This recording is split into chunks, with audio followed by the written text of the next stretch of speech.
No one in the town really noticed Maria. She was small, quiet, and always seemed tired.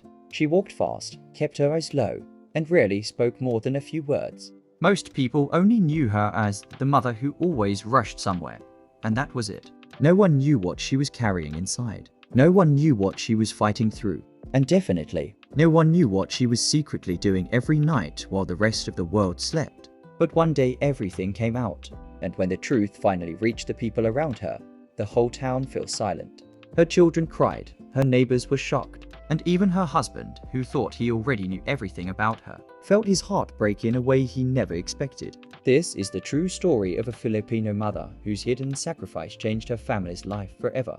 And if you stay until the end, you will understand why people still talk about her today. And why her story is changing the way many Filipinos look at the word sacrifice. Maria lived in a small barangay in Bicol. Her house was old, made of thin wooden walls that shook when the wind blew too hard. The roof had tiny holes that clicked with every drop of rain. When storms came, the whole family had to use pails to catch the water that leaked from above. Her husband, June, worked as a tricycle driver. His income depended on luck. Some days they earned enough. Some days they had nothing. They had 3 children. Elena, the oldest at 14, Joshua, who was 11, and little Ruben, who was only 5. They were good kids, smart, respectful, and very close to their mother. But every day, Maria felt the same sting in her heart whenever she looked at them. They deserved a better life. They deserved food on the table without worrying if tomorrow they would still have some. They deserved school supplies that weren't borrowed or old. They deserved a life where money wasn't always a problem. One afternoon, after a long day of washing clothes for neighbors, Maria sat in the small space they called their living room. She looked at the school letters that her children brought home. Elena needed a fee for a school project. Joshua needed new shoes because the ones he was wearing were already broken. And Ruben, he needed milk. He had been sick twice already that month, and she didn't want a third. Her stomach tightened. She counted the money she earned that day. It wasn't even half of what she needed. There, in that moment, she made a decision that would change everything. But no one knew it, not even her husband. That night, when everyone was asleep, Maria quietly left the house. She walked through the dark streets, her slippers tapping on the ground. She went to the bus terminal. And there, waiting for her, was something she had been hiding for weeks, a second job. Without telling anyone, Maria had secretly signed up to work the night shift in a small bakery in the next town. She swept floors, cleaned baking trays, packed hot bread, and delivered orders to small stores before sunrise. She did all of this from PM to AM, and then rushed home before her family woke up. She hid everything carefully. She washed her clothes before entering the house so they wouldn't smell like the bakery. She rubbed lotion on her hands so her husband wouldn't notice the burns from the hot trays. She practiced smiling so her children wouldn't see how tired her eyes were. For weeks, then months, she lived her lives. During the day, she was the mother who cooked, cleaned, and washed clothes for other people. At night, she was the unseen worker keeping a bakery alive while the rest of the town slept. She barely slept more than 2 hours a day. She ate standing up. Her hands developed blisters that she covered with cheap plastic bandages. But she kept going. She had a goal. Something she never told anyone. Every peso she earned from the bakery job went into a small envelope hidden under the floor. She didn't use it. Not even once. Even when she felt tempted. Even when she was exhausted. Even when her own slippers broke and she had to sew them, she saved everything. One time, the bakery owner saw her sitting on a chair, pale and shaking. "Maria, are you okay?" he asked. She nodded weakly. "Just a little tired, sir." "You should rest." But she shook her head. "No, I can't." She couldn't. Not when she knew what she was doing it for. But one night, everything changed. It was AM. She was wiping the table when she suddenly felt dizzy. Her vision blurred. Her legs felt weak. She tried to take another step, but her knees collapsed. She hit the floor hard. The bakery staff rushed to her. "Maria, Maria?" She could hear voices, but they sounded far away. Her chest hurt. Her breathing was rough. She felt like her body was shutting down. Someone called for help. They rushed her to a small clinic nearby. When she opened her eyes, she saw the clinic lights above her. Her chest was heavy. Her head was spinning. The nurse told her something she had been ignoring for months. "You're very tired. Too tired. You need rest. You can't keep pushing your body like this." But Maria only thought of one thing. "My family. I need to go home." The clinic called her husband. It was the first time June learned the truth. He rushed there in panic. When he reached her, he looked confused and hurt. "Ma, what is this?" he whispered. "Why didn't you tell me?" Maria looked away. Tears slowly rolled down. She didn't want him to feel ashamed. She didn't want him thinking she didn't trust him. She simply wanted him To feel like he was enough. "I didn't want to add to your stress," she whispered. "I didn't want you thinking you weren't doing enough. I just wanted to help. I wanted the kids to have a chance. I wanted us to live better." June stared at her. His lips trembled. He held her hand tightly. "Maria, "You should have told me." we could have solved it together." She smiled a little. "If I told you, you'd tell me to stop, but I couldn't stop."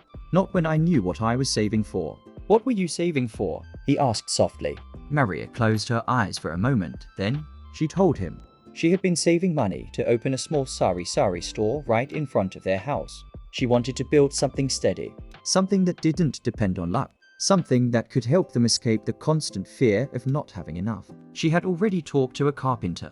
She had already planned everything. She had saved almost enough. June broke down, quietly, painfully.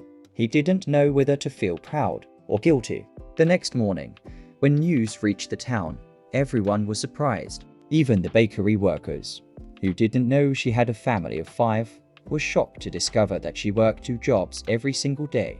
The people she washed clothes for suddenly realized that the reason she worked so fast Was so she could rush to her second job. and her children, they cried when they found out. Their mother, the woman who told them, "Don't worry, everything will be okay," had been carrying the heaviest load of all. Elena hugged her mother and sobbed. "Mama, you should have told us." Maria kissed her forehead. "I didn't want you to worry." "But we love you," Joshua said. "We would have helped." Little Reuben climbed onto her bed and laid his tiny hand on her cheek. "Mama, no more work, please." For the first time in months, Maria let herself cry in front of them. And then something unexpected happened. The whole barangay came together. The neighbors she had helped before, the people she cooked for, the ones whose clothes she washed. They all stepped in. Some brought food. Some donated wood and nails for the store she planned. Some helped June build a small shop outside their home. Within a few weeks, the Sari store was complete. And on the day they opened it, everyone in the barangay came to buy something, even if it was just a single candy, just to support the family who inspired them. The kids helped arrange the shelves. June handled the customers. And Maria Stood there quietly, watching everything she dreamed of finally coming true. She felt lighter. She felt happy. And for the first time in a long time, she felt seen. But the story didn't end there. Something else happened, a moment that made her realize her sacrifice was worth it. One afternoon, she saw Elena studying outside the store. Beside her was a new notebook and a new pen. Maria smiled. Her daughter looked up and said, "Mama, "One day, I'm going to become a teacher, so families like ours will know that even when life is hard, dreams are still possible." Maria felt her heart melt. On another day, she heard Joshua telling his friend, "My mom works harder than anyone. One day, I'll buy her a real house." One where no rain can come in. Again, her heart softened. And then came little Reuben, who hugged her legs and said, "Mama, can we rest now?" She bent down, hugged him tightly, and whispered, "Yes." Now, we can rest. Years passed. The store grew bigger. They added more shelves. Maria no longer worked at night. Her health got better. Her children stayed in school. And their life slowly, but beautifully changed forever. Whenever people ask how the family managed to rise despite everything, the answer was always the same. It's because of Maria. The mother no one noticed. The mother no one asked about. The mother who worked in silence, but loved in the loudest way.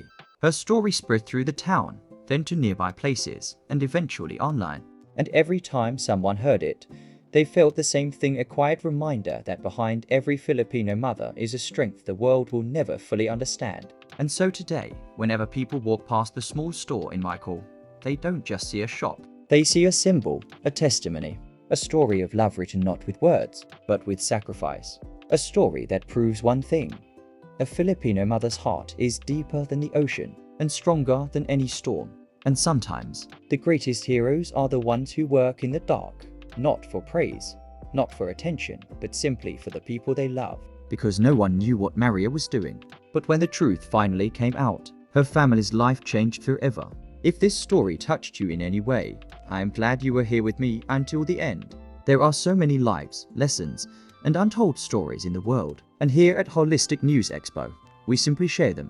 If you ever want to hear more stories like this ones that remind us of kindness, courage, and the strength of everyday people, you're always welcome to return. Thank you for watching, take care of yourself, and I hope to see you again in the next story.